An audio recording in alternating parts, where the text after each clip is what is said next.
Welcome into the Commander's Report. I'm your host, Jack Sperry, and today we're going to be doing a buy, sell, or hold segment here. I haven't done one for a while here on the Commander's Report, but after week one, I want to go through a bunch of different Commanders players today, and I want to tell you whether I'm buying, selling, or holding stock in those players based on what we saw from them in week one heading into week two versus the New York Giants. Now, before we get into that today, make sure you guys like the video here to help us win our like battle against the Dallas Cowboys Report here at Chat Sports. The Cowboys Report is one of our biggest channels here at Chat Sports. In fact, it's our second biggest channel in the company. The only one that's bigger is the main Chat Sports account. So Cowboys Report is a behemoth. They put up 622 likes on their video yesterday. But you know what? I think we can get 623 on today's video. So put Tom Downey in his freaking place right now. Show that the Commanders fans are not to be messed around with here. And click that thumbs up icon right now to get us a victory over the Cowgirls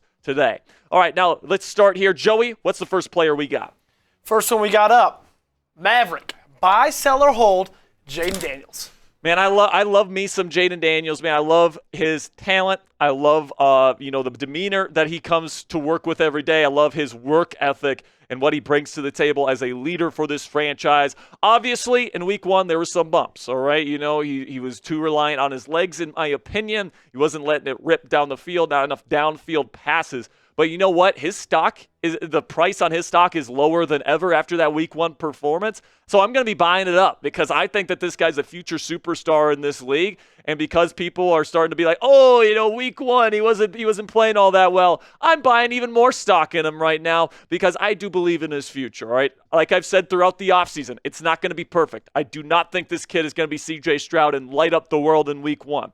All right, but he showed his ability to run with the football, and what that does and what that allows for him to do is it lowers the bar for him as a passer. I think that he's going to get there eventually as a passer throughout the course of this season. We're going to see some really good games from Jayden Daniels this year, and heading into year two, I think we're going to have a lot of optimism about this kid becoming a future superstar and a top 5 quarterback in the National Football League here for the Commanders. So let me know down there in the comments section, confidence level in Jayden Daniels after that week one performance. Put it on a scale of 1 to 10 for me. This will be the pinned comment on today's show, so YouTube's going to throw you an ad break here in just a couple of seconds. And when that happens, take advantage of that time by giving me a number between 1 and 10.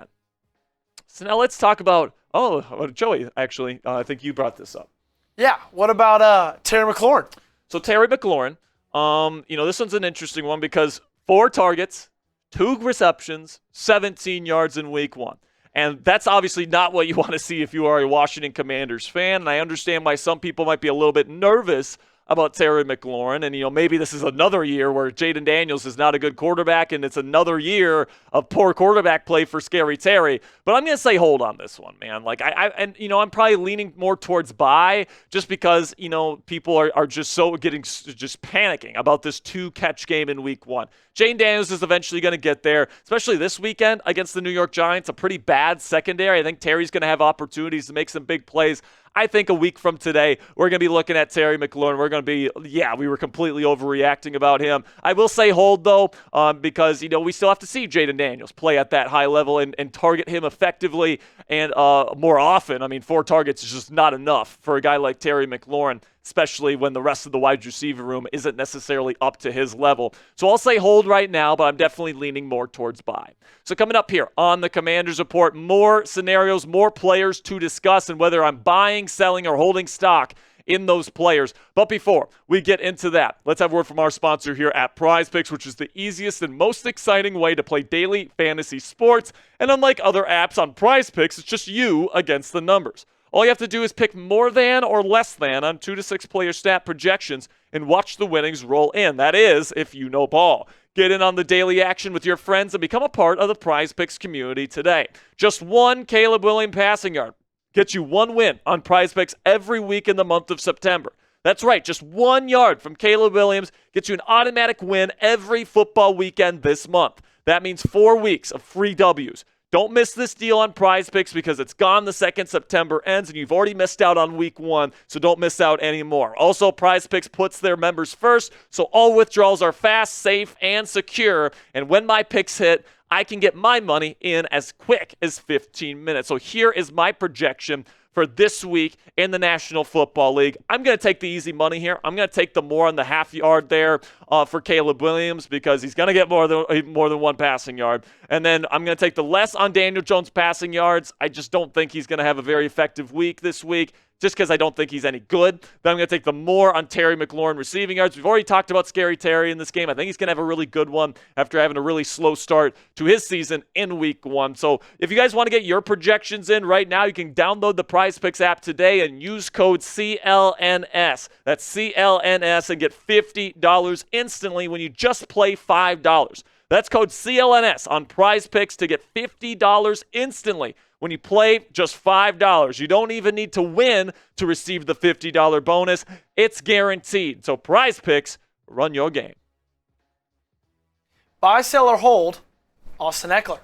So Austin Ekeler here is an interesting one here because if you guys have been watching the show since this team signed Austin Ekeler back in free agency, I've always been a bit skeptical, all right, because he did lose a step a little bit last year in Los Angeles, but he was dealing with injuries and he was dealing with a very bad team in the Chargers. I thought he played really good in that week 1 game against Tampa Bay, had a couple of dynamic plays. Looked like, his short-term quickness and, his jump cut ability was back. And he looked like he was pretty electric. So I liked what I saw from Austin Ekeler, and I am buying stock for the first time in Ekeler pretty much since the Commanders signed him. I thought he was going to be kind of like an aging veteran. We all know how these running backs tend to decline when they're Austin's age. But honestly, I thought he looked better in week 1 than he did at any point during the 2023 season in LA. So I'm very excited to see what he's going to do this year in burgundy and gold. Buy, sell, or hold Mikey Sainristil. So, Joey, we know that Mikey didn't play all that well in week 1. He had some busted coverages. He gave up some touchdowns, and I've been gassing this guy up all offseason, so he made me look bad. But because I said he was ready to go, I said he was pro-ready, I said that he was going to be such a good player. But you know what? I still believe that, and that's why I'm holding my stock in Mikey Sainristil right now. Now, is there a chance that he ends up just being a complete bust and terrible? Sure, I guess that's a possibility, but I think that it was a lot of just rookie nerves. It was a lot of, I'm so excited for my first NFL game, and he's going to figure it out, all right? I believe in Joe Witt Jr. I believe in Dan Quinn as teachers to get this guy where he needs to go, and he plays with such good instincts. And he's shown a lot of good things throughout training camp, preseason, and even showed some good things in that week 1 matchup that makes me think he's going to be a veteran, longtime pro for the Washington Commanders in the slot moving forward. So before we get into the rest of the players on today's show, make sure you guys click that subscribe button because we got breaking news coverage every time the Commanders make a move, every time they make a trade, a signing, injury updates come up. We got breaking news coverage for you guys. We got weekly live shows every single Wednesday at 5 p.m. Eastern time to get you guys caught up on everything surrounding the burgundy and gold. And oh yeah, it's all 100% free. So help us get to 20,000 subscribers. We're over 18,000 strong right now. So help us get to 20K right now by clicking that subscribe button. Buy, sell, or hold Emmanuel Forbes. Emmanuel Forbes, man, if you've been watching any of the content this week, you probably know my answer on this one. I am selling stock in Emmanuel Forbes. I was willing to give him a shot heading into this season. Obviously, this front office was banking a lot on this guy developing into a number 1 corner this offseason, and he got toasted in the training camp, joint practices against New York. He got toasted in the preseason games. And was anybody surprised when he got toasted in week 1 against Tampa Bay? I certainly wasn't. He had penalties. He had coverage busts. He wasn't sticking with guys in one-on-one coverage.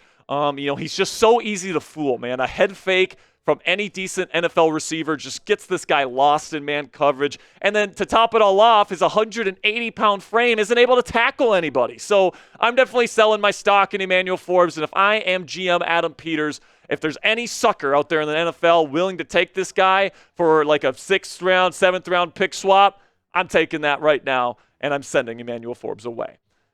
Going away from the players, offensive coordinator Kliff Kingsbury, buy, sell, or hold? So right now, it's way too early to determine what Kliff is going to be, what his offense is going to be.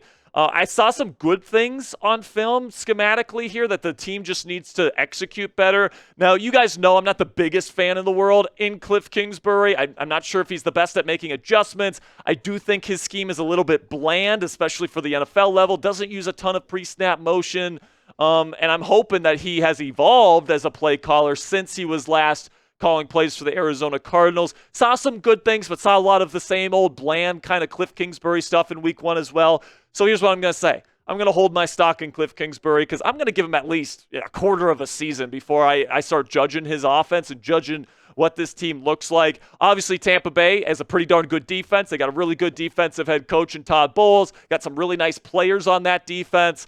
And obviously the Commanders have a rookie quarterback. They're still getting their feet wet, all that stuff, right? So I do think I want to give Kliff Kingsbury some time before I completely condemn him because I want to see how this offense kind of grows as the season goes on.